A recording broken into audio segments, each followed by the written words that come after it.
Hello, gracias por conectarse a un capítulo más de Orgullo sin Prejuicio. Aquí estamos Salim, Regina y su servilleta Pilar. Y el tema del día de hoy es el Día Internacional contra la Homofobia. Y comenzaremos con el glosario.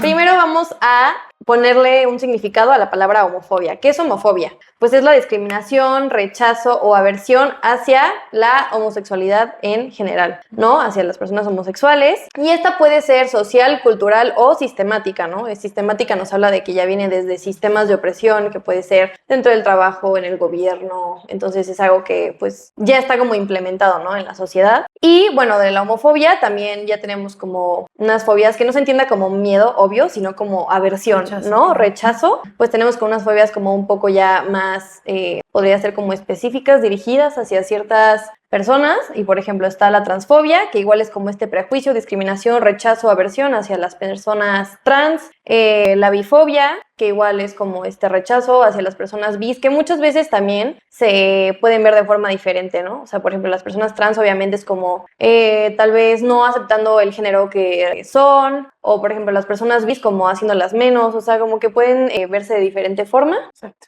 Y también tenemos la lesbofobia, que es igual este rechazo, aversión, discriminación, hacer menos a las personas lesbianas.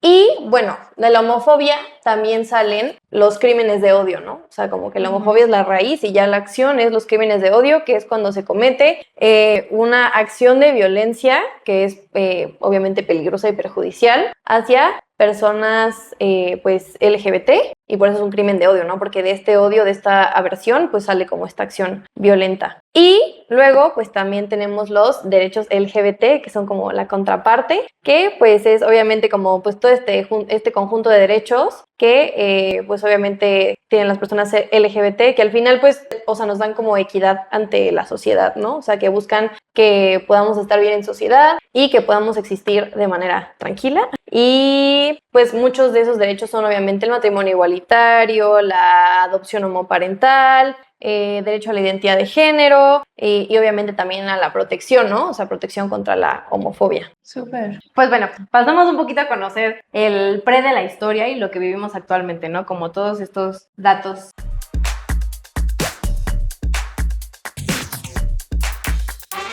¿De dónde viene este día? Se conmemora el 17 de mayo y sí, 17 de mayo, no les vaya yo a mentir.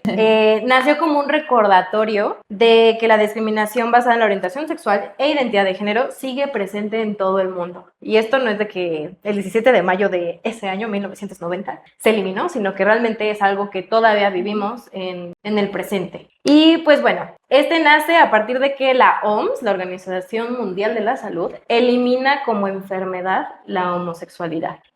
Como bien saben, y lo hablamos creo que en cada capítulo, Grecia y Roma son pioneros de ser los únicos y diferentes. Entonces, claro que ya existía la gente homosexual, pero muchas veces con el tiempo no se veían como iguales, que justo lo que hablabas hace un momento, ¿no? Esta diferenciación de cómo se ven, cómo se expresan, etcétera. Y de ahí empiezan a hacer la homofobia.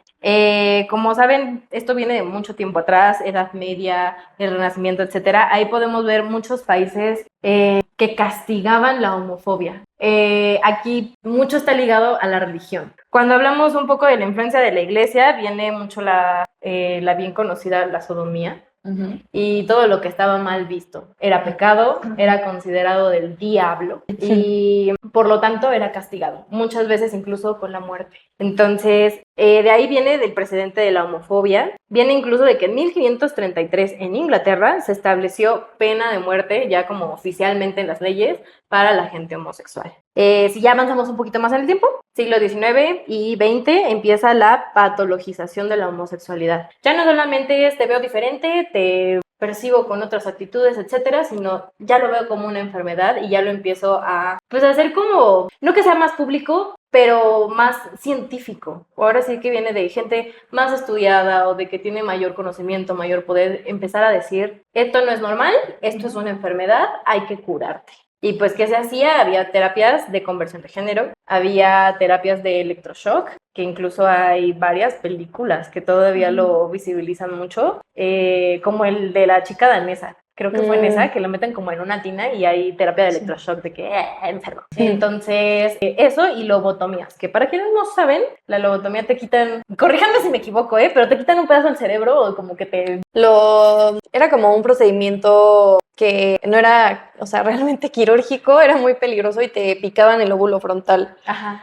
O sea, el lóbulo frontal regula toda esta parte de la voluntad, las emociones y así, ¿no? Entonces, como para dejarte como sin emociones, como un zombie. Sí, prácticamente su idea era curarte la enfermedad. Entonces, pasamos todavía por eso. Creo que un poquito ya el cambio empieza en años 60 y 70, que como lo hemos visto en capítulos anteriores, empieza ya el movimiento LGBT. Empieza ya a ver la Asociación Americana de Psiquiatría, que empieza a trabajarlo un poquito, y en el 73 elimina la homosexualidad de sus escritos como una enfermedad. Sin embargo, esto es nada más la Asociación de Psiquiatría. La OMS todavía tardó 20 años más en poder eliminarla como una enfermedad. Y es hasta entonces que ya se cumple como con el Día Internacional contra la Homofobia. Y si hablamos un poquito de América Latina, en el siglo XIX y XX todavía existía mucha persecución, represiones, etcétera. Como bien saben, hay países como Chile, Brasil, entre otros, que tuvieron dictaduras. Y parte de estas desapariciones y torturas que hubo de muchas de estas fueron personas que eran de la comunidad LGBT.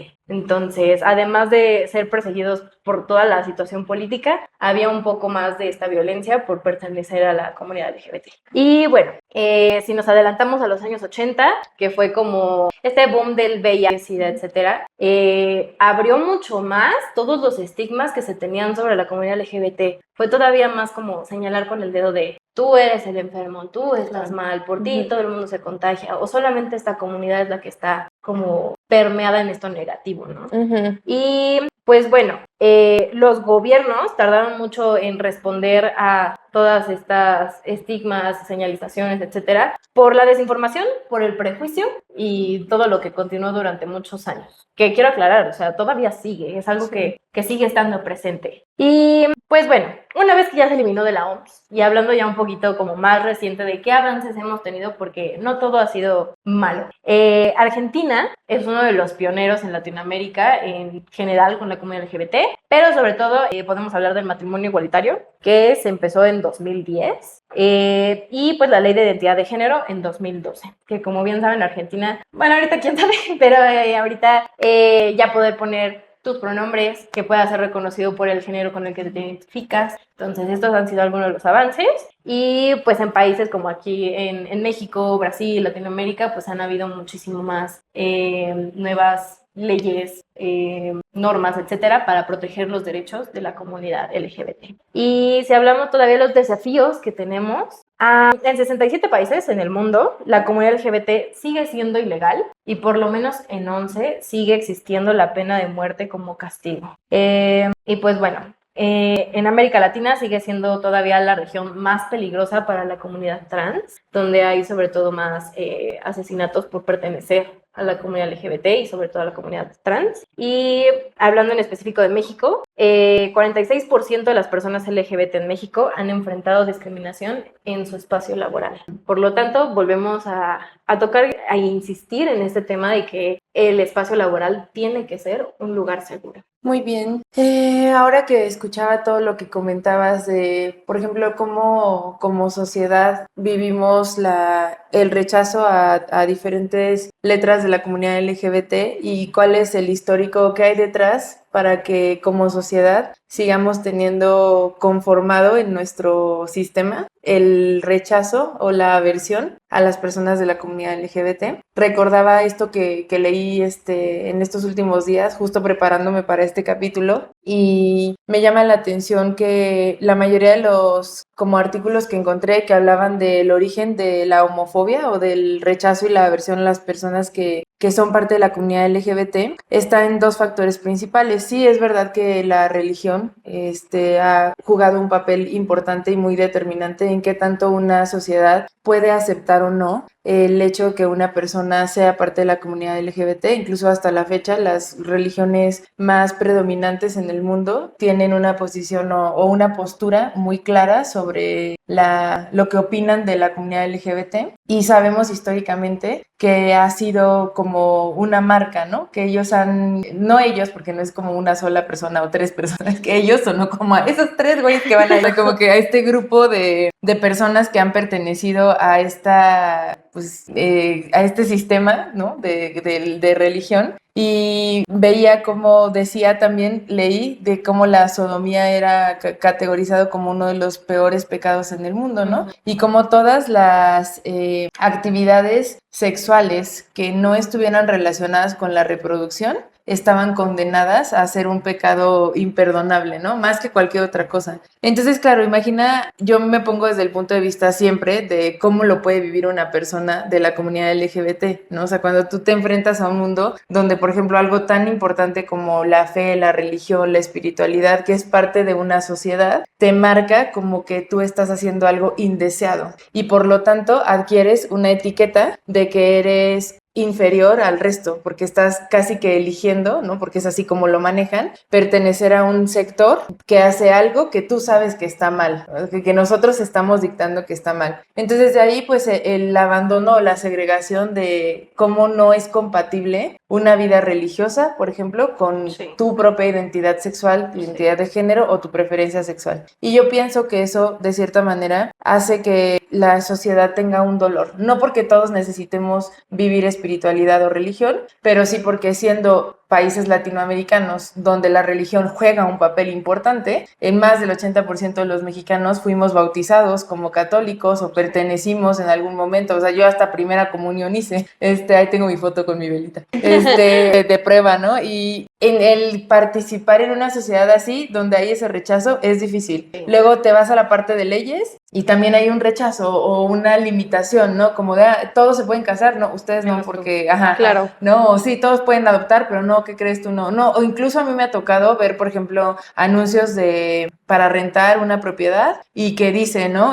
No se aceptan parejas del mismo sexo, y es como, o sea, ¿qué vamos a hacer de diferente? No van a pagar la renta. Ándale, sí, porque aparte nos tachan de irresponsables. No sé cuáles son los criterios para que hagan este tipo de acciones. Digo, sus razones tendrán, y yo siempre trato como de nunca justificar, sino entender. Para mí todo tiene una explicación, ¿no? Bueno, entiendo por qué como sociedad tenemos esta aversión, pero no lo justifico. Sin embargo, lo tengo que entender para saber dónde es el origen de nuestra carencia, dónde es el origen de nuestro dolor, ¿no? Y también buscando esto, otra parte de la religión, me encontré con cuando las sociedades o los sistemas son muy patriarcales y muy autoritarios, y tú no sigues lo que hablábamos en la mañana, ¿no? Como tú no sigues el patrón o lo que se espera de ti en términos de expresión de género, en términos de expresión de sexualidad y todo esto, entonces ya eres otra vez condenado a que estás teniendo una mala conducta porque no cumples con mi expectativa. Claro. O lo que a mí me dice el patriarcado, y perdón que lo diga así, a mí no me gusta ser estas personas como muy radicales, sin embargo, pues la palabra es así, ¿no? O sea, es el patriarcado y esta rigidez autoritaria de los roles de género que a veces tenemos, y como cuando uno traspasa el otro, entonces somos completamente intolerantes a eso porque carecemos de esta fortaleza de identidad de decir, somos personas, no es como que seamos estas divisiones que nos han hecho creer, ¿no? Y claro, estas divisiones nos han servido mucho tiempo y nos sirven mucho tiempo para jugar un papel en la sociedad, y está ok desde el punto de vista de cuando no afectas los derechos y vulneras ninguna libertad de ninguna otra persona, ¿no? En el momento en el que eso se acaba, entonces es tema de cuestionarnos qué tanto más podemos ser abiertos y de construirnos a estos roles de géneros que promueven la homofobia, la misoginia y todo este tipo de problemas que hoy sabemos que tenemos en el mundo, ¿no? Y sobre todo en México. De hecho, encontré también un documento bastante gráfico. Ay, mira, te lo enseño ahí, a ver si podemos poner la gráfica sin que nos acusen de que nos estamos pirateando algo, pero es un documento de los derechos humanos de la comunidad LGBT, y por ejemplo decía, 3 de cada 10 padres no aceptarían que su hijo fuera homosexual, ¿no? Y esto lo hemos hablado en muchísimas otras ocasiones, y de hecho creo que podemos irnos moviendo a la sección de Cuéntalo con orgullo. Con orgullo.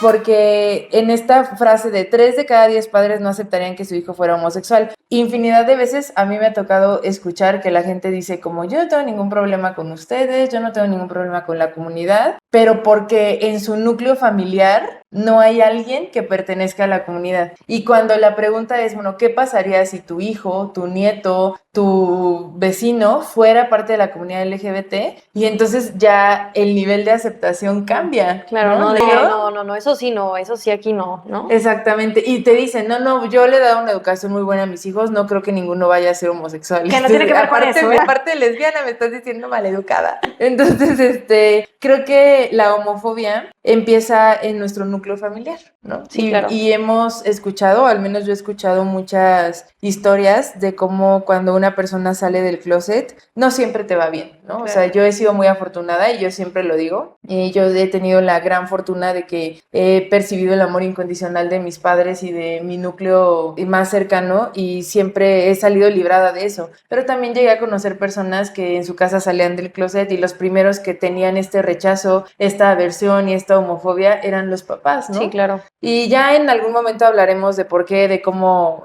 por qué ocurre esto en la familia, la expectativa que tienen los papás, la presión social que sienten, etcétera. Pero creo que esto es determinante para hablar cómo lo que nosotros vivimos en nuestra casa y en nuestro núcleo familiar desde niños puede afectar a cómo yo me experimento en la vida si soy parte de la comunidad LGBT y también si no lo soy y llega un momento en el que participo en una sociedad con personas que son parte de la comunidad LGBT, ¿no? Entonces, si yo vengo de una familia muy patriarcal, muy inflexible, hasta la palabra me cuesta trabajo, ¿viste cómo me trabé? Decir. Entonces, entender que, pues, que desde ahí empezamos con este tipo de, pues, de comportamientos que sin duda no nos benefician como sociedad, ¿no? Claro. Después, imagínense, ponen 32 de cada 100 hogares no compartirían su techo con una persona homosexual o lesbiana. El ¿Cuántos 30%. lo harán? Sin Sin saberlo. saberlo, Exacto, sí, híjole. exacto. Y luego dice, 3 de cada 10 jóvenes están de acuerdo con la adopción homoparental. Ahí, bueno, ese es un tema también bastante 3 de cada controversial. 10. 3 de cada 10, menos de la mitad.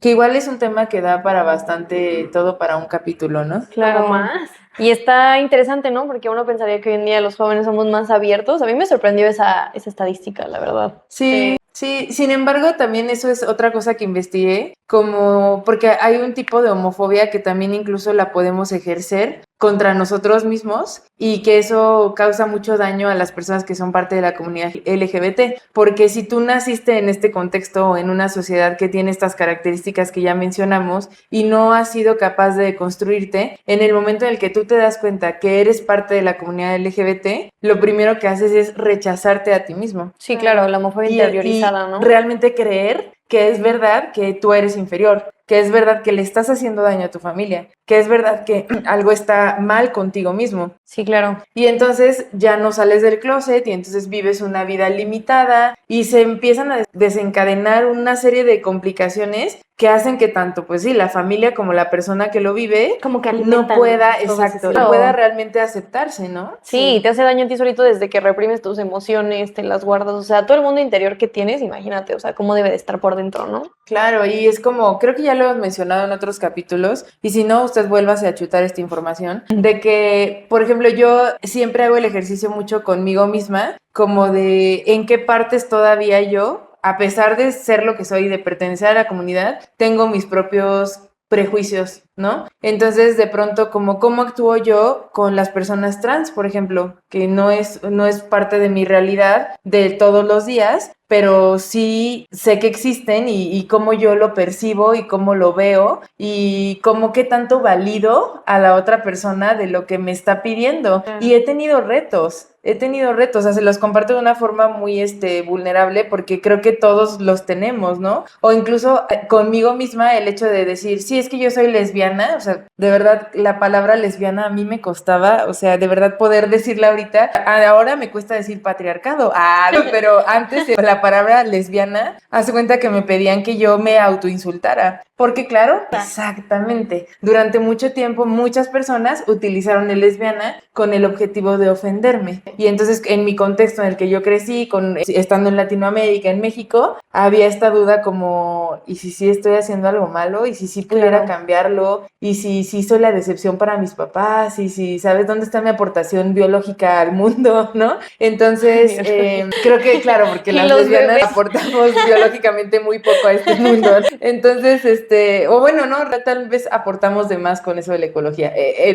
No es el tema ahora, pero sí llega un punto en el que tienes como estas dudas y esta parte como, pues no sé si llamarlo homofóbica, pero sí donde tienes que ir más allá de tus propios prejuicios para aceptarte a ti mismo y también para aceptar a las otras letras que a veces, aunque tú seas parte de la comunidad LGBT, no puedes entenderlo, ¿no? Claro, ¿no? Y que aparte yo considero que es difícil salir de esa homofobia como, yo le digo como un poco homofobia internalizada o interiorizada, porque por más que tú seas muy abierto por afuera, siempre hay algo así chiquito dentro de ti, ¿no? Y es porque pues vivimos en esta sociedad que tú por más que digas, a ver, yo Pilar me voy a sentar y voy a ser autocrítica y autorreflexiva y voy a ver qué necesito mejorar y así, siempre va a haber algo que tengas que mejorar, ¿no? O sea, porque nunca vas a poder salir de esta sociedad. Esperemos que en un futuro la sociedad salga de ahí, pero Claro. por el momento ahorita presente. Entonces también yo creo que ser críticos, pero también ser amables con nosotros, ¿no? O sea, como Sí. comprensivos, no sentirnos culpables, ¿no? O sea, porque al final hay muchas cosas que también son ignorancia y tipo, como dice, es que, bueno, yo eso se lo aplaudo mucho, ¿no? O sea, porque tienes que ser autorreflexivo, pensar,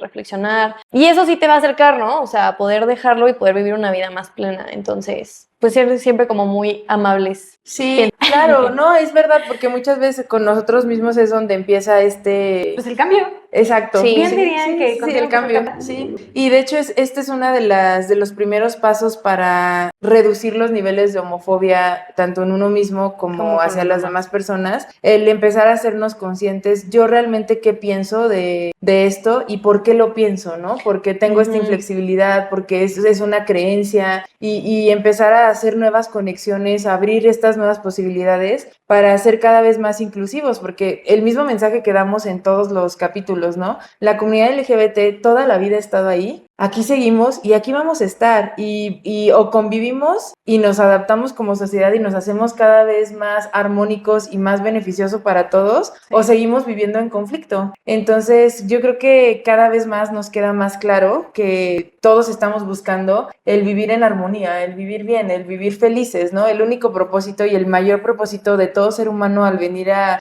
este mundo, ya sea voluntad o involuntariamente como me trajeron a mí, sí, porque a mí nadie me preguntó si yo quería venir, es hacer felices, ¿no? A ser libres y libres también de este autojuicio, libres también de este juicio externo y de evaluar cómo más puedo yo propiciar un ambiente de bienestar, no solamente para mí, sino para todos, sin vulnerar la individualidad del otro, ¿no? Porque también, y esto siempre lo digo en todos los capítulos, no se trata de convencer a nadie de algo que tú no estás convencido, solamente evaluar cómo más puedo cambiar esta sensación, ¿no? Me incomoda, ok, ¿por qué? ¿Por qué me incomoda? ¿Qué es lo que pienso yo que hace que esto me incomode? E intentar ir un poco más allá de eso para beneficio de todos, ¿no? Y algo también bien importante que veía es el no tener miedo a equivocarnos, porque muchas veces queremos hacer las cosas bien y no sabemos por dónde. Entonces la intención es buena, pero la ejecución no muy buena. Entonces cuando hay muchas personas que tienen buena intención a no ser homofóbicos, a deconstruirse, a ser cada vez más inclusivos y no saben por dónde empezar, ¿no? Entonces el abrir, el ser más transparentes y el tener esta confianza de decir como, mira, yo nunca había tenido una amiga lesbiana y a mí la verdad me incomoda que se besen, no sé por qué, pero no me siento cómoda. Ah, bueno, gracias por compartírmelo y entonces juntas vemos cómo nos adaptamos para generar un ambiente benéfico para claro. todos. Y es solamente por poner un ejemplo, pero creo que el traerlo a la mesa y el exponerlo también nos da mucha luz, ¿no? Creo que como siempre, o sea, estas claves de tienes dudas, investiga, pregunta, siempre va a haber gente que quiera explicarte, o sea, no hay tema. Ser curioso, cuestionarte por qué te incomoda, cuestionar tus estigmas, o sea, creo que eso abre mucho la posibilidad a cambiar la percepción de la gente. Claro, y también comprender que a través de la violencia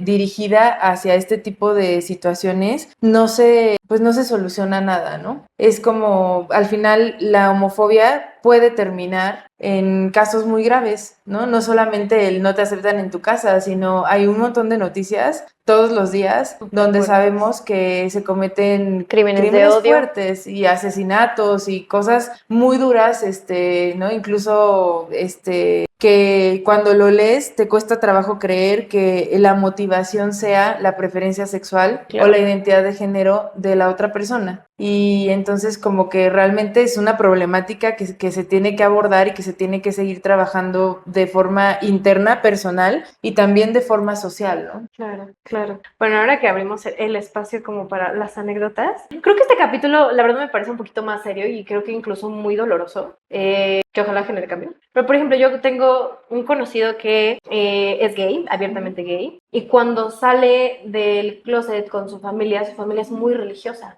Ya lo ubicaron como en este contexto, entonces, de que él era monaguillo y servía en la iglesia y todo, y en el momento en que fue salir del closet fue, Dios ya no me va a aceptar. Entonces, este rechazo de algo que él ama, él cree, él lo expresa en todo su día a día y que al final fuera algo que lo lastimara y que le tuviera como tantas dudas en su cabeza, y es una parte de la violencia que todavía es muy presente. Sí. Y que en un espacio que debería ser seguro o que te lo profesan como algo seguro, que te sientas rechazado, es muy doloroso, ¿no? Sí. O hace poco me enteré de un caso de una chica trans que salió de fiesta con sus amigas y todo muy bien, y sale, ya se va a su casa, va a pedir un Uber, y de la nada llega alguien, la levanta y la azota contra la pared y la azota contra el suelo y la empieza a golpear y la empieza a patear por el simple hecho de cómo se ve. Y justo lo que decías, o sea, vamos a hacer cosas o violencias que pudieran ser más pequeñas sin querer minimizarlas, esas que podrían ser más pequeñas hasta casos donde esto pudo haber acabado súper mal y sin tener una razón realmente de ser, ¿no? Entonces es súper fuerte, creo que es un tema que debe ser mucho más hablado, Claro. mucho más conocido y justo que todos estos derechos, normas que ya existen, poder compartirlas y que sea un mundo mucho más seguro. Claro, yo creo que una de las cosas a mí que más me mueven o me da un poquito de rabia, como perro, pero es que soy veterinario, me da un poco como de enojo el saberlo, es por ejemplo cuando escucho a las personas decir como, claro que no, eso ya no pasa, no es cierto, ay sí, pero eso pasa en los pueblos, aquí no. Y usualmente son comentarios que tengo yo primero de personas que por supuesto no pertenecen a la comunidad LGBT, y claro, tu universo, cuando tú no perteneces a un sector, hay cosas que tú no alcanzas a ver porque claro, es mucho no más eres parte de reducido. ese universo, simplemente, ¿no? O sea, no es como, no es tu experiencia, no lo puedes ver porque no es, ni va a ser nunca tu experiencia porque no perteneces a ese sector, no perteneces a estas características, ¿no? Entonces, el creer que son batallas ya ganadas porque ya en la Ciudad de México, por ejemplo, podemos casarnos las personas con alguien del mismo sexo, entonces como, ay, ya tienen sus derechos, Sí, ya, ¿qué ¿no? más Ya, quieren, no? ¿por qué Ajá. siguen saliendo en el Pride a encuerarse? Ay, sí, porque nos encanta. No, entonces es como, porque no son batallas que ya estén ganadas. Y lo acabamos de ver, o sea, políticamente ahora, en este momento, están ocurriendo otra vez movimientos contrarios a todo el trabajo que se había estado haciendo y tantos años que avanzamos para un montón de cosas, y empieza, no quiero decir retrocesos, porque al final el conocimiento, la humanidad, la conciencia, lo que nos hace ser, no es un crecimiento lineal y no hay cosas que se pueden ocultar o que se pueden perder. Solamente evidencia lo que siempre ha estado ahí. Evidencia que todavía hay mucho que trabajar para el odio contra las mujeres, para el odio contra la comunidad LGBT, para el odio contra las personas de ciertas nacionalidades, ¿sí? O sea, evidencia la separación tan grande que tenemos como seres humanos. Esta, pues, como controversia con el que no es igual a mí, al que yo veo como alguien diferente, y por diferente, entonces ya asumo que es inferior, ¿no? Y realmente se está evidenciando, y por lo tanto es responsabilidad de los que estamos de este lado evidenciar que aquí estamos y evidenciar que vamos a continuar estando aquí, que vamos a continuar poniendo nuestro granito de arena, que a veces puede terminar siendo el pilar de algo enorme, ¿no? Entonces creo que el pensar, conclusión, porque hoy he hablado un montón, lo que me da rabia es que digamos esto como de ya son batallas ya ganadas, ya como que, pero eso ya cambió cambiado muchísimo. Claro que ha cambiado muchísimo. Por lo menos ya no estamos en la Edad Media, de forma constante, visible, de que vayas en la calle y te agarren y así. Y te quemen. En México, ¿no? O sea, y en el sector en el que yo vivo, porque Sí, claro. también esa es otra El contexto cosa. importa. Todos hablamos desde nuestro papel de privilegio y hay cosas que yo en mi privilegio no puedo compartirles porque no las he vivido, ¿no? Pero realmente sigue ocurriendo y es como en algún momento también hablábamos de una charla que tuvimos, ¿no? ¿Cómo podemos nosotros utilizar nuestro privilegio para darle más privilegios a aquellos que no lo tienen, ¿no? Y ser la voz de los que hoy no tienen una voz, ¿no? Y bueno, después de la conclusión, Se cierra, cuéntalo con cerramos orgullo. el telón y vamos con las recomendaciones. Hoy venimos con muchas recomendaciones cinematográficas.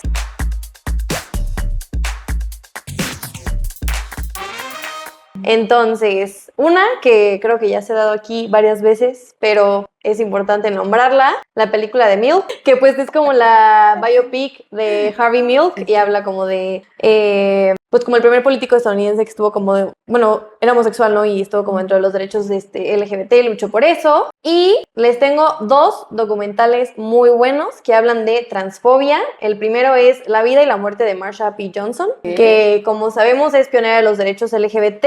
En Estados Unidos, a nivel mundial también, fue una mujer trans que, si no me equivoco, fue la que comenzó con los disturbios de Stonewall. Okay. Entonces, muy bueno. Y otra que se llama The Closure, que es un documental igual en Netflix que habla sobre cómo se ha visto la comunidad trans en los medios a lo largo de los años, ¿no? Y hablan de cómo, por ejemplo, muchas películas que en su momento fueron revolucionarias porque hablaban de la comunidad trans o así, hoy en día pues refuerzan más estereotipos negativos que positivos, ¿no? O sea, como por ejemplo que utilizaban a personas cisgénero para representar papeles de personas trans, como reforzando el estereotipo de que, no, pues es que realmente nunca dejan de ser su sexo de nacimiento, ¿no? Y así, o sea, como ese tipo de cosas. Y salen, obviamente, pues, actores, actrices trans, bastante famosos, entonces está muy, muy interesante, está muy bien llevado, a mí me gusta mucho. Y de ya películas menos educativas, tenemos The Miseducation of Cameron, que es como la mala educación de Cameron Post, que es de esta chava que es lesbiana, sus papás la cachan ahí en la movida. Ay, perdón, corporativo. Y los papás pues la mandan a un campamento de conversión. El típico, es mi mejor amiga. Sí. No, es mi roomie. Es su roomie. Y pues ya ahí trata como toda esta parte de pues, cómo la homofobia la llevó a vivir cosas muy fuertes, ¿no? En el campamento. Okay. Y una película también muy famosa que de hecho creo que es nominada al Oscar y a varios premios, es la de Moonlight, que es una historia sobre un... bueno, sí la conocen, ¿no? O sea, sobre un joven afroamericano y pues que pues trata de vivir su sexualidad en un ambiente hostil, ¿no? Y ahora, películas en español, la parte que más me gusta, porque tengo 2 mexicanas y la primera es buenísima. Siempre la recomiendo, pero se llama Sueño en otro idioma. Ay, es muy buena. Buenísima. No la he visto. Tienes que verla. A ver si ahorita voy a dar como un breve, no les voy a dar spoiler, pero al final,